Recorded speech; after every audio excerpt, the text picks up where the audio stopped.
Hello friends, आप सभी का बीएड कोर्स के नंबर 1 चैनल मिशन वाणी में स्वागत है। दोस्तों, आज हम लोग बात करेंगे लर्निंग यानी कि अधिगम, उसको हम लोग हिंदी में सीखना भी कहते हैं। ये subject learning of teaching BEd course के जो है उससे पूछता है कि अधिगम क्या होता है, उनके बारे में समझाएं। अधिगम का अर्थ, परिभाषा, इनकी प्रकृति और विशेषताओं को आज हम लोग लाए हैं। और जो दोस्त मेरे इस चैनल पर नया हैं सभी जो है सब्सक्राइब मेरे चैनल को करें, क्योंकि इसी चैनल में जो है बीएड के टॉपिकों को बहुत ही आसान और सरल भाषा में समझाया जाता है। यदि आप लोग को बीएड के किसी टॉपिक का आपको पीडीएफ चाहिए, किसी कोर्स का या सब्जेक्ट का जो है पीडीएफ चाहिए, तो आप लोग जो है इस नंबर पर व्हाट्सअप कर सकते हैं, जिसमें आप लोग को जो है बीएड के टॉपिकों का पीडीएफ जो है प्राप्त होगा। ठीक है दोस्तों, आइए शुरू करते हैं अधिगम लर्निंग। ठीक है, ये टीचिंग ऑफ लर्निंग का जो है कोर्स का एक टॉपिक लाए हैं जिसका नाम है अधिगम यानी लर्निंग। इसको हिंदी में हम लोग सीखना भी कहते हैं। ठीक है दोस्तों, आइए समझते हैं कि लर्निंग क्या होता है। ठीक है, अधिगम क्या होता है। तो सबसे पहले अधिगम, इसको हम लोग इंग्लिश में लर्निंग यानी कि सीखना भी कहते हैं। ठीक है, इसका मीनिंग हम लोग देखते हैं कि मीनिंग क्या होता है, यानी अर्थ क्या होता है इसका। अधिगम को अंग्रेजी में लर्निंग कहा जाता है, जिसका अर्थ होता है सीखना। ठीक है, इस प्रकार सीखना एक प्रक्रिया है, सीखना एक क्या प्रोसेस है। ठीक है, जिसके फलस्वरूप व्यवहार में परिवर्तन, वो परिमार्जन करना होता है। जो हम अपने व्यवहार में परिवर्तन करते हैं या उसमें कुछ जो परिवर्जन करते हैं, जो उसमें हम अर्जित करते हैं, तो उसी को हम लोग क्या बोलते हैं, सीखना कहते हैं। ठीक है, अपने व्यवहार में किया गया परिवर्तन और परिमार्जन को ही हम लोग क्या कहते हैं, सीखना कहते हैं। और ये व्यवहार में परिवर्तन है, वो परिमार्जन अनुभव, व्यवहारों, आदतों, ज्ञान, अभिवृत्तियों, प्रशिक्षण के द्वारा होता है। हम अपने जो व्यवहार में जो परिवर्तन करते हैं या परिमार्जन जो करते हैं, वो आप अनुभवों के द्वारा भी करते हैं, व्यवहारों के द्वारा करते हैं, आदतों के द्वारा करते हैं, ज्ञान में के द्वारा करते हैं, अभिवृत्तियों और प्रशिक्षण के द्वारा जो है हम अपने में जो व्यवहार में परिवर्तन वो परिमार्जन करते हैं, वो उसी को हम लोग सीखना कहते हैं। जैसे हम बाहरी वातावरण से कुछ सीख रहे हैं, ठीक है, या किसी चीज़ से अनुभव करके हम सीख रहे हैं, या व्यवहार में जो परिवर्तन कर रहे हैं, वही मेरा क्या कहलाता है, सीखना कहलाता है। बच्चे जन्म के बाद माँ यानी परिवार, विद्यालय, समाज, पर्यावरण, मित्रों के द्वारा सीखते हैं। बच्चे जब जन्म लेते हैं तो उसके जो है सबसे पहले वो अपने परिवार यानी माँ से सीखते हैं, फिर विद्यालय से सीखते हैं, जैसे जैसे वो बड़ा होता है फिर विद्यालय से सीखते हैं, फिर वो समाज से सीखते हैं, फिर वो पर्यावरण से सीखते हैं, फिर वो अपने मित्रों से जो है समूह में रहकर जो है वो सीखते हैं। तो इस प्रकार जो है जो हम अपने बाहरी आसपास के वातावरण से जो हम सीखते हैं, वही मेरा क्या कहलाता है, अधिगम कहलाता है, यानी लर्निंग कहलाता है। ठीक है, आगे देखते हैं। अधिगम एक कार्मिक प्रक्रिया। अधिगम एक क्या है, कंटिन्यूअस प्रोसेस है। कर्मिक मतलब लगातार चलने वाली प्रक्रिया है। जन्म से लेकर आप मृत्यु तक, जब तक आप जीवित रहते हैं, कुछ ना कुछ सीखते रहते हैं। तो जन्म से लेकर मृत्यु तक चलने वाली एक लर्निंग एक प्रोसेस यानी कार्मिक प्रक्रिया है, जो जीवन पर्यंत चलती रहती है। जब तक आप जीवित हैं तब तक जो है आप कुछ ना कुछ सीखते रहते हैं। जब से आप जन्म लेते हैं तब तक मृत्यु तक फलस्वरूप जो है आप कुछ ना कुछ सीखते रहते हैं। इसलिए अधिगम को एक जीवन पर्यंत प्रक्रिया कहा गया है।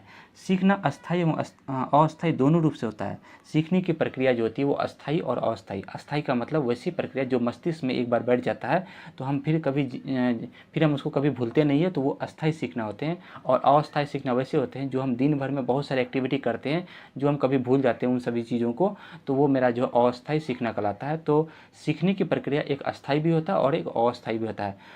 अस्थायी जो होता है वो परमानेंट होता है, हमेशा के लिए हम लोग को याद रहता है। लेकिन अस्थायी जो होता है वो कुछ समय के लिए याद रहता है, फिर हम उसको समय समय के बाद जो है उनको फिर क्या होते हैं, भूल जाते हैं। तो इस प्रकार जो है सीखने की प्रक्रिया जो होती है, सीखना जो होता है एक अस्थायी भी होता है और एक अस्थायी दोनों होता है। अस्थायी सीखना चेतन और अचेतन मन में हो सकता है।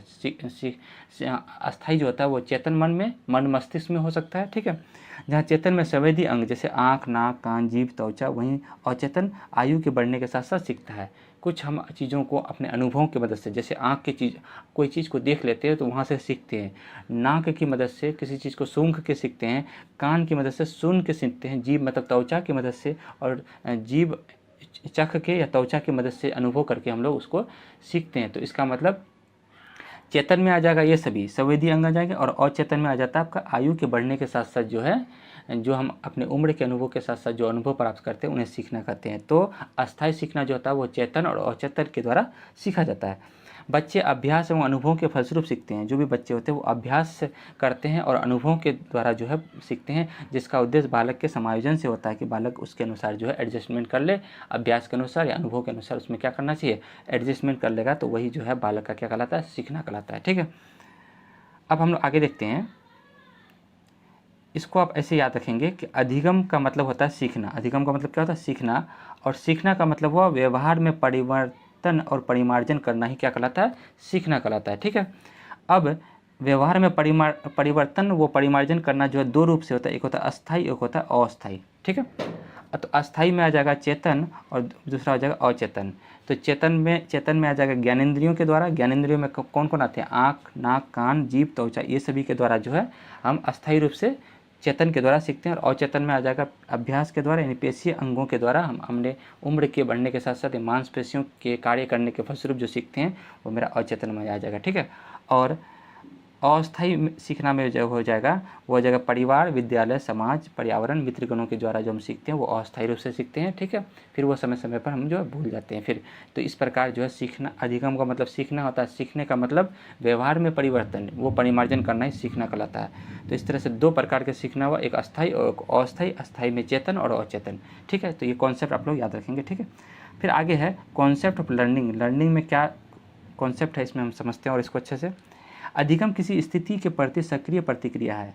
हम किसी चीज़ों के प्रति अगर रिस्पॉन्स देते हैं, प्रतिक्रिया देते हैं, वही मेरा क्या कहलाता है, अधिगम कहलाता है। जैसे एक बालक जब जलती हुई मोमबत्ती की लौ को छूने से जल जाता है तो बालक दूसरी बार जलती हुई मोमबत्ती से दूर रहता है। जब बालक किसी भी जलती हुई मोमबत्ती से को हाथ में से छूने से अगर वो जल जाता है तो उन्हें अनुभव हो जाता है कि इन चीज़ों को छूने से हाथ जल सकता है। तो बालक जो है दूसरी बार जलती हुई मोमबत्ती से दूर रहता है, उन्हें अनुभव हो जाता है कि लौ के छूने से हाथ जल जाता है। ठीक है, तो इस प्रकार सीखने की प्रक्रिया प्रत्यक्ष और अप्रत्यक्ष रूप से हो सकती है। इस प्रकार बालक जो है, एक तो वो अनुभव जो हम सीधे रूप से सीखते हैं वो प्रत्यक्ष हो गया, जो अनुभवों के द्वारा सीखते हैं वो अप्रत्यक्ष रूप से। तो बालक जो है इस प्रकार एक प्रत्यक्ष रूप से भी सीख सकता है और अप्रत्यक्ष रूप से भी सीख सकता है। ठीक है,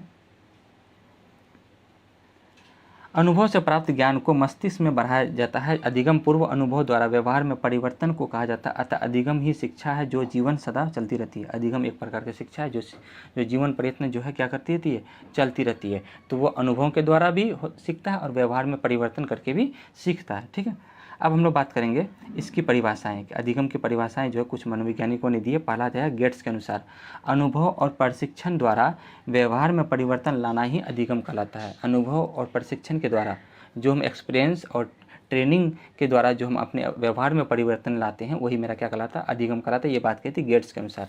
गिलफोर्ड ने क्या कहा था कि व्यवहार के द्वारा व्यवहार में परिवर्तन लाना ही अधिगम कहलाता है। गिलफोर्ड ने कहा था व्यवहार के द्वारा व्यवहार में क्या क्या परिवर्तन गिलफोर्ड कहलाता है। ठीक है, फिर उसके बाद आया था करो एवं करो के अनुसार। करो एवं करो ने ये कहा था अधिगम आदतों, ज्ञान एवं अभिवृत्तियों के अर्जन को अधिगम कहते हैं। जो हम अधिगम के द्वारा आदतों, ज्ञान और अभिवृत्तियों का जो हम अर्जन करते हैं वही क्या कहलाता है, अधिगम कहलाता है। वुडवर्थ ने कहा था व्यक्ति का विकास ही अधिगम है। जो व्यक्ति विकास करता है वो क्या करता है, अधिगम कहलाता है, क्योंकि सीखने के फलस्वरूप उनमें विकास होता है। स्किनर महोदय ने कहा था कि सीखना व्यवहार में उत्तरोत्तर सामंजस्य की प्रक्रिया है। एक प्रकार से सीखना जो है उत्तरोत्तर सामंजस्य, यानी कि एक दूसरे के साथ जो सामंजस्य स्थापित करने के फलस्वरूप जो है जो हम सीखते हैं वही बात जो है स्किनर ने कही थी, सीखना व्यवहार में उत्तरोत्तर सामंजस्य की एक प्रक्रिया है। ठीक है, तो यहाँ पे हम लोग जो है कई सारे मनोवैज्ञानिकों ने देखें कि अधिगम की जो है परिभाषाएं जो है कई सारे मनोवैज्ञानिकों ने इस प्रकार दी है। अब हम लोग बात करेंगे नेचर ऑफ लर्निंग, यानी सीखने की प्रकृति। पहला है अधिगम संपूर्ण जीवन चलता है। अधिगम जो होता है एक संपूर्ण जीवन चलने वाली प्रक्रिया है।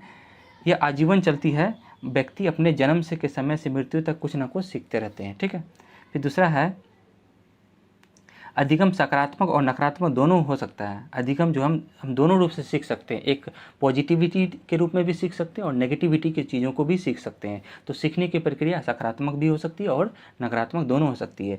सीखा हुआ ज्ञान सकारात्मक और नकारात्मक दोनों हो सकता है। सीखने में आप अच्छे ज्ञान को सकारात्मक और गलत ज्ञान को नकारात्मक रूप से सीख सकते हैं। ठीक है, तो सीखने की प्रक्रिया जो है दोनों रूपों से हो सकती है। एक सकारात्मक रूप से यानी अच्छे चीज़ों को भी हम सीखते हैं और गलत चीज़ों को भी सीखते हैं। तो सीखने की प्रक्रिया दोनों रूप से होती है। ठीक है, तीसरा है अधिगम में स्थानांतरण संभव है। इसमें क्या है, किसी एक परिस्थिति में सीखा गया ज्ञान दूसरी परिस्थिति में प्रयोग में लाया जा सकता है। जो हम पहले पूर्व में जो सीखी हुई ज्ञान होती है उसका हम जो प्रयोग करते हैं नए ज्ञान में, तो वो जो है अधिगम का स्थानांतरण करते हैं। जैसे छोटा बच्चा जो है चार पैर वाले जितनी भी चीज़ों को देखता है तो उन सभी चीज़ों को बिल्ली बिल्ली कहता है, तो वो जो है जैसे कुत्ते को देख लेता है तो उसको भी वो बिल्ली कहता है। तो इसका मतलब पूर्व में जो सीखा था वो बिल्ली, उसी चीज़ों को वो अनुभव के फलस्वरूप जो है सभी चीज़ों को उस नाम से व्यक्त करता है। तो अधिगम जो है स्थानांतरण कभी होता है। अधिगम का जो स्थानांतरण हस्तांतरण का मतलब हुआ जो हम पूर्व में सीखे थे उन ज्ञान को अभी के ज्ञान में जो हम जोड़ते हैं तो वही कहलाता है अधिगम का स्थानांतरण। ये संभव है, इसी प्रक्रिया को अधिगम स्थानांतरण कहा जाता है। ठीक है। फिर चौथा नंबर है नेचर कि अधिगम वंशानुकरण एवं पर्यावरण दोनों पर निर्भर करता है। अधिगम जो एक वंशानुक्रम जेनेटिक एवं पर्यावरण इन्वायरमेंटल पर भी निर्भर करता है कि इन्वायरमेंट कैसा है, जेनेटिक गुण कैसा है, इन पर भी निर्भर करता है। व्यक्ति के सीखने में वंशानुक्रम एवं पर्यावरण का अधिक महत्व होता है। ठीक है, कि जिन परिवार में रहन सहन अच्छे होते हैं, वहाँ का पर्यावरण अच्छा रहता है तो वहाँ बच्चे जो है तेज़ी से सीख जाते हैं। जहन परिवारों का जो है रहन सहन अच्छा नहीं होता, वहाँ का माहौल ठीक नहीं रहता है, तो वहाँ का पर्यावरण दूषित रूप से होता है, तो वहाँ पे जो बच्चे जो है गलत चीज़ों को सीख लेते हैं और वो अधिगम जो है उनका नहीं होने पाता है। तो व्यक्ति वंशानुकरण गुण के साथ जन्म लेता है तो वो पर्यावरण के साथ भी सीखता है। अगर कोई व्यक्ति जो अपने वंशानुगुण गुण के साथ जो है जन्म लेते हैं तो वो तेज़ी से सीख जाते हैं, तो ऐसे बच्चे को हम लोग प्रतिभाशाली बालक कहते हैं और वो पर्यावरण के साथ भी जो है सीखते हैं। तो इस प्रकार जो है अधिगम वंशानुक्रम और पर्यावरण के द्वारा, दोनों के द्वारा सीखते हैं। माता पिता का गुण जब बच्चों में आ जाता है तो जो यदि माता पिता अगर तेज बुद्धि के हैं तो बच्चे भी तेज बुद्धि के होते हैं, तो वो जो है वंशानुक्रम क्रम के द्वारा सीखा गया। ठीक है। नेक्स्ट है 5वां नंबर, अधिगम से व्यवहार में परिवर्तन होता है। अधिगम से जो है क्या होता है, व्यवहार में परिवर्तन होता है। ठीक है। जब बच्चे सीखते हैं कि उसके व्यवहार में परिवर्तन होता है, क्योंकि सीखने में व्यवहार में परिवर्तन होता है। ठीक है। फिर 6 नंबर में अधिगम सार्वभौमिक और निरंतर प्रक्रिया है। अधिगम जो होता है वो सार्वभौमिक होता है। अधिगम की प्रक्रिया सार्वभौमिक और निरंतर चलती रहती है, जिसमें बच्चों को अधिगम होती है। लगातार बच्चे जो है सभी एक पक्षों का विकास करते हैं अधिगम के फलस्वरूप, है ना। शारीरिक पक्ष, मानसिक पक्ष, सामाजिक पक्ष, इन सभी चीज़ों का विकास होता है और ये एक निरंतर चलने वाली प्रक्रिया है। ठीक है। तो यहाँ पे हम लोग देखें लगभग 6 पॉइंट को देखें। अधिगम की प्रकृति, है ना, नेचर ऑफ लर्निंग। इसमें पहला था अधिगम जो है संपूर्ण जीवन चलता है। दूसरा अधिगम सकारात्मक और नकारात्मक दोनों होता है। तीसरा अधिगम में स्थानांतरण संभव होता है। चौथा में अधिगम वंशानुकरण एवं पर्यावरण दोनों पर निर्भर करता है। 5वां में अधिगम से व्यवहार में परिवर्तन होता है। 6ठा में देखें अधिगम सार्वभौमिक और निरंतर प्रक्रिया होता है। तो ये हम लोग सीखने की प्रकृति को देखें। अब हम लोग बात करेंगे अधिगम की विशेषताएँ, यानी कैरेक्टरिस्टिक्स ऑफ लर्निंग। अधिगम की क्या विशेषता है, तो पहला विशेषता अधिगम परिवर्तन होता है। अधिगम जो होता है परिवर्तनशील होता है। व्यक्ति अपने और दूसरों के अनुभवों से सीखकर अपने व्यवहार, विचारों, इच्छाओं और भावनाओं आदि में क्या करता है, वो परिवर्तन करता है। तो अधिगम क्या होता है, एक परिवर्तनशील होता है। जो हम सीखते हैं डेली वो हम में क्या होता है, परिवर्तन होता है। ठीक है। नेक्स्ट है अधिगम विकास है। अधिगम एक प्रकार का क्या विकास है, जो हम सीखते हैं उससे मेरे मस्तिष्क में जो है विकास होती है। व्यक्ति प्रत्येक दिन कुछ ना कुछ सीखते रहता है, उनका शारीरिक एवं मानसिक विकास होता है। ठीक है। तीसरा नंबर में सीखना उद्देश्यपूर्ण होता है। सीखने में उद्देश्य जितना अधिक प्रबल होता है, सीखने की क्रिया उतनी ही अधिक तीव्र होती है। मेरे सीखने की प्रक्रिया जितनी उद्देश्य होगा, हम जितनी मेरे अंदर इच्छाएं होगी, जितनी मेरे उद्देश्य होंगे कि हम ये चीज़ों को सीखना है, तो उनमें जो अधिगम की प्रक्रिया तेज़ी से होगी और वो जो है सीखने में क्या होंगे, अधिक तीव्र गति से वो सीखेंगे। ठीक है। चौथा नंबर में है विशेषता कि सीखना एक नया कार्य करना है। सीखना एक क्या है, नया कार्य करना है। सीखना एक प्रकार का नया कार्य करना होता है। सीखना नया कार्य तभी होता है जब वो कार्य फिर किया जाए और दूसरों के कार्यों में प्रकट हो। जब कोई कार्य को हम दूसरों के सामने में प्रकट करते हैं तो वो जो है सीखना एक नया कार्य कहलाता है। ठीक है। 5वां नंबर में सीखना सक्रिय है। सीखना एक क्या है, एक्टिव प्रोसेस है। सक्रिय सीखना ही वास्तविक सीखना है। जो हम सक्रिय रूप से सीखते हैं तो वह कहलाता है सक्रिय सीखना कहलाता है। बालक तभी कुछ सीखता है जब वो स्वयं सीखने की प्रक्रिया में भाग लेता है।